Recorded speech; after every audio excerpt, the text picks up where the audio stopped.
com quem será que o vírus vai ficar? Será que o Butch tem chance de pegar esse vírus aí? Ou será que esse vírus vai ficar esquecido em algum cofre da VOT? Nada disso. Bora entender cada detalhe desse episódio e as possíveis consequências em The Boys. Vem comigo.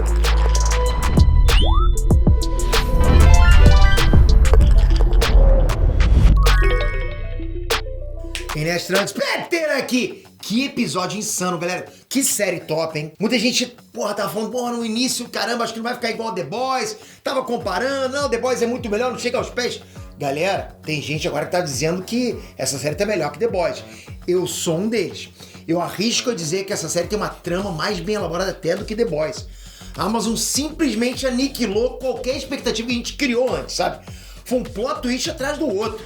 Na boa, o jogo mudou. A Victoria Newman chegou ameaçando geral, tomando conta do jogo agora e mostrando que no final das contas quem manda nessa parada toda é a VOT. Bora conferir essa análise completa agora! Mas antes, passo a passo, empurra a gente um pouquinho mais pra frente no IBEST, deixei aqui embaixo as categorias já prontas. A única coisa que você poderia fazer pra gente, pra ajudar demais, é um cliquezinho em cada uma das categorias e confirma lá. E muito obrigado, porque você pode fazer isso acontecer. O resultado sai em janeiro. Se você votou antes, pode votar agora de novo, porque zerou tudo. Agora começou a última fase. Estamos na última fase do IBEST, então um voto seu é um baita do empurrão pra frente. Um voto, porque é difícil conseguir voto pra caramba. Então, muito obrigado por isso, mas muito obrigado mesmo. Valeu.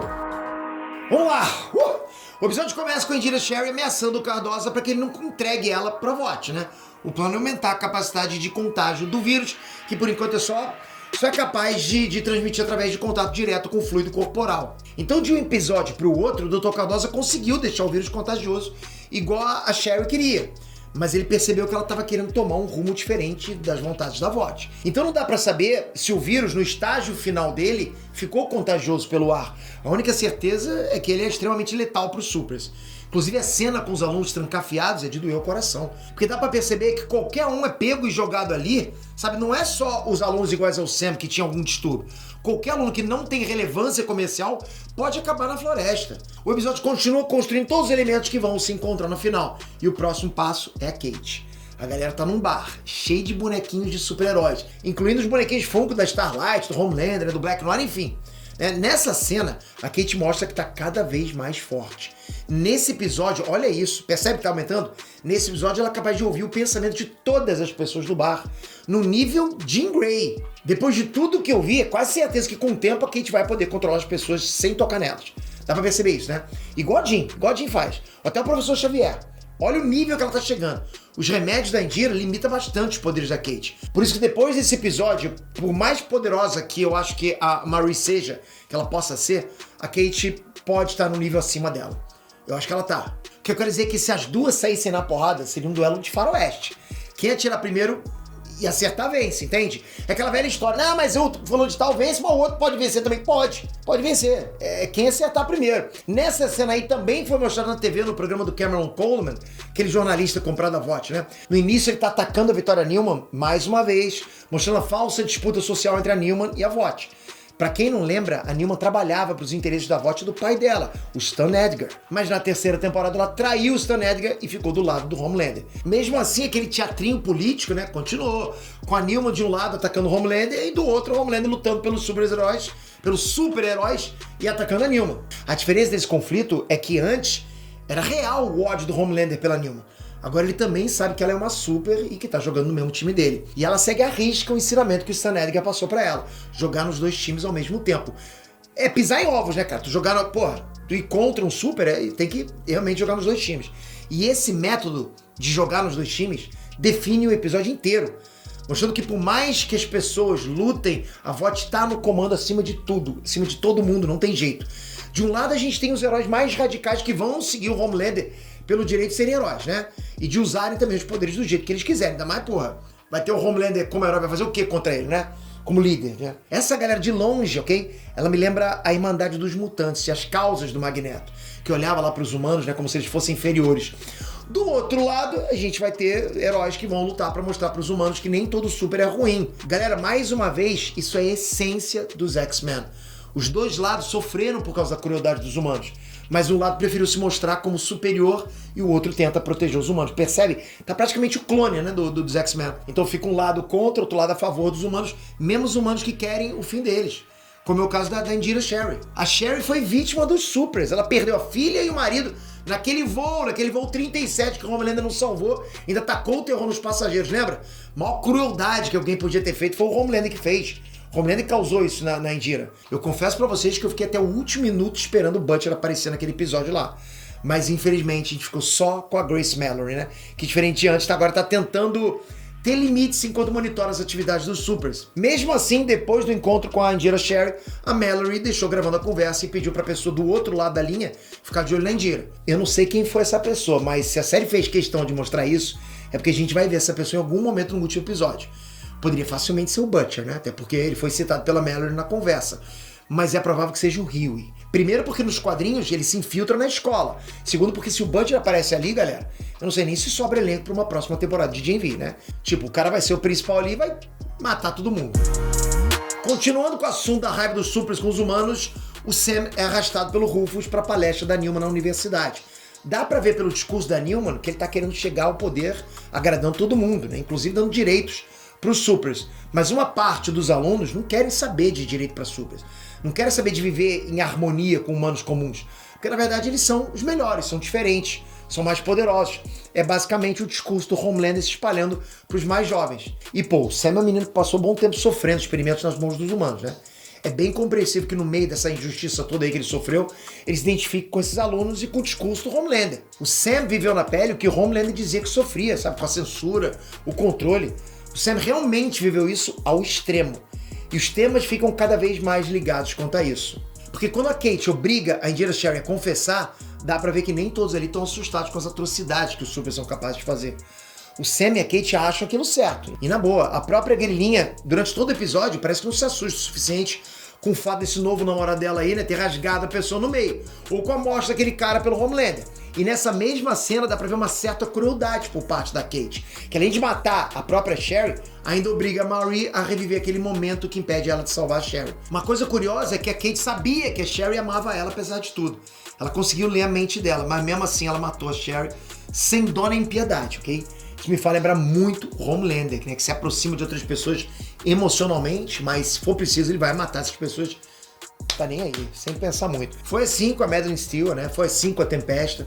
Então chega um momento que a gente volta pro ponto-chave de Gen-V e talvez até do próprio The Boys.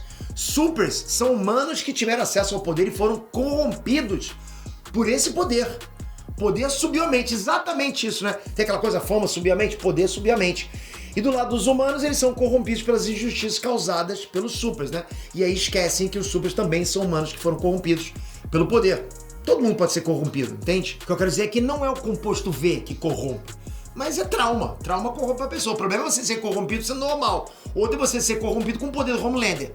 Qual a desgraça que você não pode fazer assim, né? E os alunos começam a se dividir pelas ideias. A Kate não confia mais em ninguém ali e quer atacar o terror, né? Enquanto a Marie ainda quer apostar na Nilma pra resolver o problema da floresta. Xavier e Magneto. Galera, é basicamente isso que tá começando a se formar ali no meio da Godok, né? É como se fosse uma história de origem de um vilão.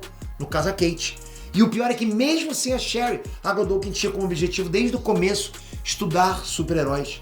A escola sempre foi uma fachada. A floresta existe para estudar, para compreender, quem sabe até controlar todos os supers. É para isso que foi criado. É um lugar feito para gerenciar o maior produto da VOT. O grande problema é que o Dr. Cardosa criou o vírus. E esse vírus iria causar o terror e acabar com a VOT graças a Sherry, né?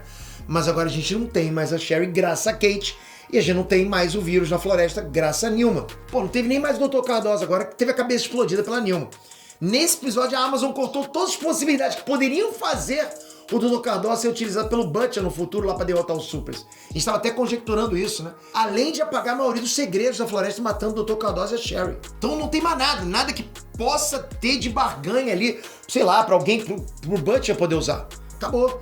Basicamente esse episódio serviu pra falar pros adolescentes. Galera, deixa assuntos sérios aqui com a gente, né? Volta a assistir, vai brincar. Pelo visto, o último episódio vai ser uma batalha local ali e sem muitas consequências. É o que eu consigo imaginar. Ah, Pedro, mas os alunos ainda sabem do segredo. Porra, sabe, mas nenhum ali tem moral pra convencer a população. A Marie mesmo fala que a VOT poderia facilmente distorcer tudo. E consegue, né, cara? Olha o poder da VOT. E a gente viu que tudo é marketing nesse mundo, tudo. Os heróis ou os vilões são definidos de acordo com o que o marketing da VOT escolhe, decide. Eles são produtos, ok? E por falar em marketing, vamos falar agora do maior plot twist desse episódio, que é quando a Victoria Newman revela ser a benfeitora da Marie, que foi citada lá atrás. Galera, a Newman e a Marie possuem exatamente o mesmo superpoder. As duas controlam o sangue e são capazes de explodir cabeças. Além disso, os dois vieram da Red River e só foram adotados porque alguém poderoso viu o potencial dos poderes delas. No caso da Newman, foi o Stan Edgar, né? No caso da Marie, foi a própria Newman. O que me faz pensar que talvez a Marie não seja capaz de derrotar o Homelander. Afinal, a Newman não conseguiu. Como é que vai explodir a cabeça de um cara feito de aço? Ou talvez a Newman só não quis. Afinal, o Homelander é peça-chave da VOT. É o maior produto que a VOT tem. Enfim, a visão de mundo da Newman acho que é muito pé no chão, né? E ela percorreu todo o caminho que a Marie ainda vai percorrer na vida. Por isso que ela mandou bem nessa letra aí pra Marie e disse que só tem 2 caminhos pra seguir. Um deles é se rebelar contra o sistema e ser presa pela VOT, sumindo de vista igual aquela primeira menina que a Marie viu sendo levada lá no primeiro episódio. Ou a Marie pode escolher ser a primeira mulher negra dos Supers, ganhando prestígio, quem sabe até recuperar o amor da irmã. Na boa, não é tão difícil escolher, né? É praticamente uma ameaça de morte. Ou você escolhe isso, que é maravilhoso, ou a morte. Outro ponto interessante aqui é que a Newman resolveu o problema do vírus de forma muito simples, né? Ela levou o vírus criado embora, de forma ridícula, né? Ainda matou o único cara capaz de reproduzir aquele vírus. Tipo, excluindo qualquer ligação do Cardosa com o Butcher, né? Até mesmo com a Mallory. Agora, resta saber o que o próximo episódio vai fazer. Será que a gente vai ter uma batalha entre os supers ali, né? Colocando mais uma vez a Marie como super heroína e guardiã da Goldoke, né? Que foi capaz de impedir que a Kate e o Sam atacassem jovens indefesos. Porque, ao que me parece, a Newman, nesse episódio, serviu para tirar toda a complexidade e ligação da série com o universo principal, deixando só um problema menor para ser resolvido, que são 2 ou 3 alunos revoltados com a escola. Algo que o marketing facilmente pode resolver e impedir que vire notícia, né? Assim como os alunos poderiam ser facilmente apagados se a VOT quisesse. E eu tenho que falar de 2 coisas que são muito importantes. A primeira é a ligação de pai e filho que o episódio mostrou e pode ser extremamente relevante pro futuro de The Boys. Mesmo pé da vida com o pai, o Andrew ficou do lado dele quando ele mais precisou. E o mais interessante dessa cena é que os dois possuem poderes de magnetismo. Concorda comigo? Então a gente não tem muitas opções. Ou o Andrew deu muita sorte em receber o composto V e receber os mesmos poderes do pai, ou o superpoder pode ser escolhido a dedo, ou a revelação de que supers podem ter filhos e os poderes deles podem ser passados adiante. Ou seja, vai ser hereditário. Primeiro a gente tem o Homelander e o Ryan, né? Mesmos poderes até agora, galera. Depois a gente tem o Andrew, mesmo os poderes do pai. E pra finalizar a gente tem o Maverick, que pra quem não se tocou ainda é o filho do Translúcido, que foi o herói morto pelos The Boys lá na primeira temporada. E pra quem não lembra, o Maverick tá no velório do Translúcido, né? E é citado inclusive pelo Homelander no primeiro episódio da segunda temporada. Então é o seguinte, ou os supers podem selecionar os poderes que quiserem, ou a parada é hereditária. Ponto. Não tem o que... É um ou outro, acabou. Ah, Peter, mas pode ser coincidência. Ah, para. Não, coincidência não. E aí sim o conceito de uma nova espécie passa a existir, criando conflito entre humanos e supers. E a partir disso a gente tem uma legião de jovens supers apoiando Homelander. E se vocês lembrarem, nos últimos episódios, eu expliquei o plano do Homelander em tomar o país, né, reunindo vários supers cercando a Casa Branca. Isso rolou nos quadrinhos. E pelo visto estão criando essa mesma tensão pra série, com várias pessoas ficando do lado do Homelander, dando a entender que ele pode fazer o que ele quiser. Ah, Peter, mas e o vírus? Bom, o vírus agora tá com a Newman. Ela pode passar pra VOT esse vírus, ou ela pode simplesmente usar ele como uma espécie de defesa contra qualquer ameaça que o Homelander faça pra ela no futuro. Seria interessante isso. E o mais interessante é que não destruíram o vírus. Então ele ainda é um elemento que pode ser usado na narrativa no futuro de The Boys. Afinal, foi isso que aconteceu, né? O vírus saiu de Gen V e foi pra The Boys com a Newman. Enfim, esse episódio resolveu de forma muito rápida alguns problemas. Se afastou de alguns eventos das HQs, mas os 2 pontos principais pro final de The Boys ainda tá surgindo aqui, galera. O primeiro é o vírus que pode cair nas mãos do Butcher uma hora ou outra. Pode acontecer. E o segundo é a legião de heróis começando a seguir as palavras do Homelander. Esses 2 pontos da narrativa não existem à toa. Vão ser utilizados em The Boys. Por isso, mais uma vez, eu tenho que dizer que esse é o melhor spin-off que eu já assisti.